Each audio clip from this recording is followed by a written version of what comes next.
Die Silkweaver Sangiovese is uh, is 'n wingerd wat ek ontdek het hier in die Halleberg Kloof. Vriend van my het daar die wingerdboukunde oorgeneem by hierdie klein plaasie wat nie eintlik boer nie, meer so 'n lifestyle plek. En daar was 'n Italiaanse oomie wat die eienaar was, wat vir nostalgiese redes Sangiovese wou gehad het. Die wingerd is maar baie swak eintlik ontwikkel en hulle kon ook nie eintlik van die druiwe ontslaa raak nie. Dit het nogal lekker ingepas by my storie op Jasper Raads wyne van om 'n bietjie meer ongewone goeders te doen en of gewone goed op 'n ongewone manier te doen. 'n bietjie meer maverick die wyne.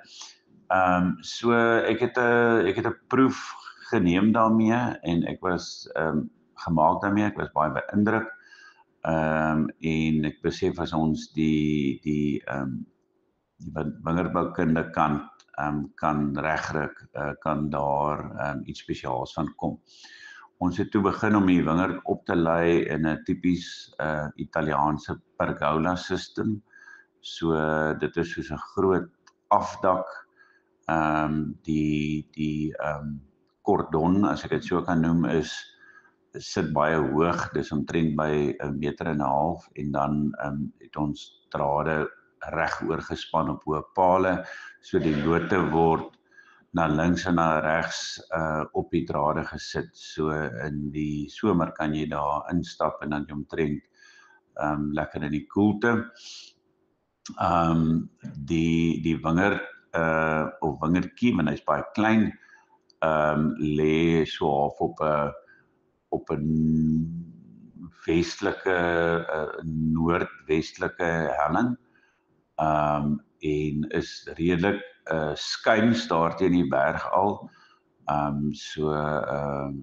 kry ook eers son bietjie later in die dag.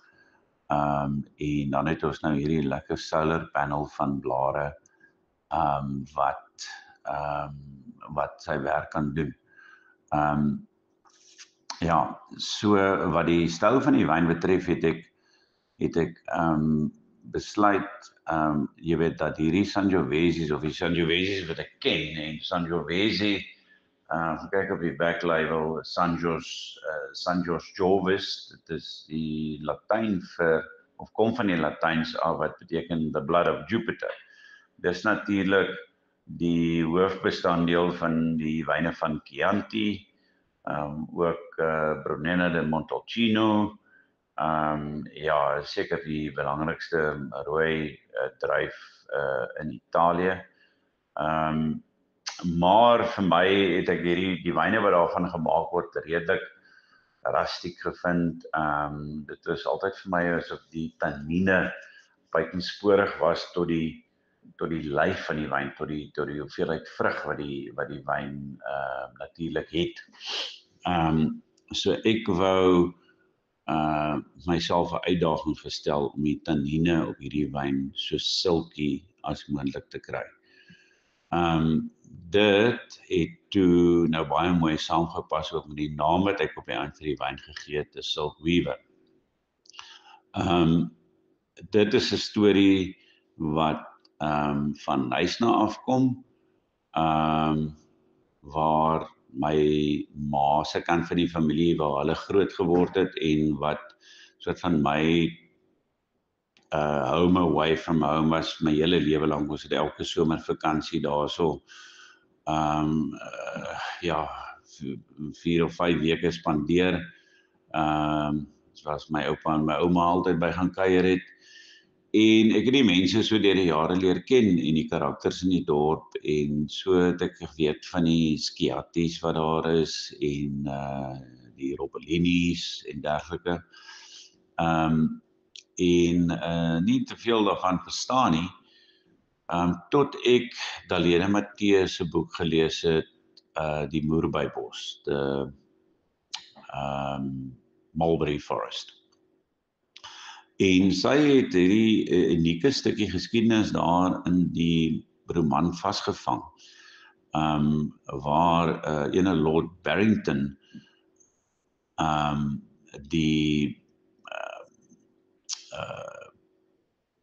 wat die koloniale regering probeer oorreed het, of hulle oorreed het, om Italiaanse sywerkers en syboere in te bring na Suid-Afrika, of spesifiek na die Knysna area toe. In daai tyd hier in die middel 1800s was die sybedryf bloeiende besigheid. Dit is soos Bitcoin vandag is of wat ook al. En die skillset, die kundigheid het gesit in die noorde van Italië, rondom die Lake Como area. En dis natuurlik geskiedkundig met Marco Polo wat die syroete oopgemaak het van China af en na Italië toe. So hulle het hierdie paar families oorreed om te kom na die Kaap toe. Hulle is passasies betaal, hulle is beloftes gemaak van grond en huise en so meer. En ja, maar ongelukkig is dit toe nou glad nie wat hulle aangetref het toe hulle hier gekom het nie. Daai tyd was Knysna maar basies 'n shantytown. En die mense vertel in die bos dat hulle hierdie groep gehoor het, die weerklag, die gehuilery van die vrouens en kinders, lank voor hulle gesien het. Hulle is op ossewaans die bos ingestuur wat vir hierdie gekultiveerde mense verskriklik was, want dit is olifante en luiperds en allerhande ongediertes. En op die oomblik is hulle op 'n lappie grond daar geplaas en moes hulle in tente woon vir baie lank. Lord Barrington's paar moerbyboontjies was nou nie wat hy gedink het die ding by gaan begin nie, want hy het gehoor van al die wilde moerbybome in die Knysna bos.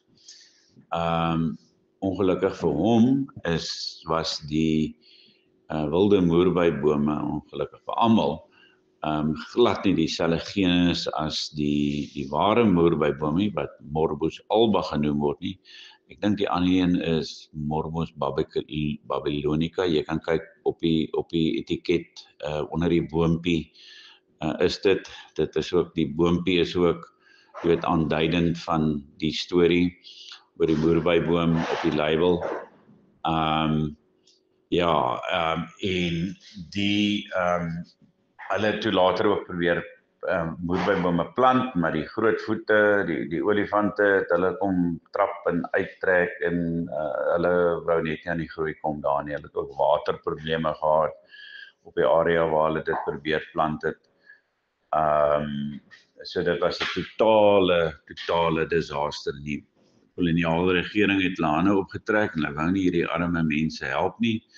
Hulle het nooit hulle eiendomme reg gekry nie, en wou hulle ook nie terugstuur nie, wat hulle voorgepleit het nie. En uiteindelik het hulle maar hulle eie potjies daar gekrap. Maar meeste van hulle het aangebly in die Knysna omgewing. En die families wat ek voorheen genoem het, jy sal ook hulle naam op die backlabel sien, was natuurlik die nasate van die aanvanklike Italiaanse immigrante.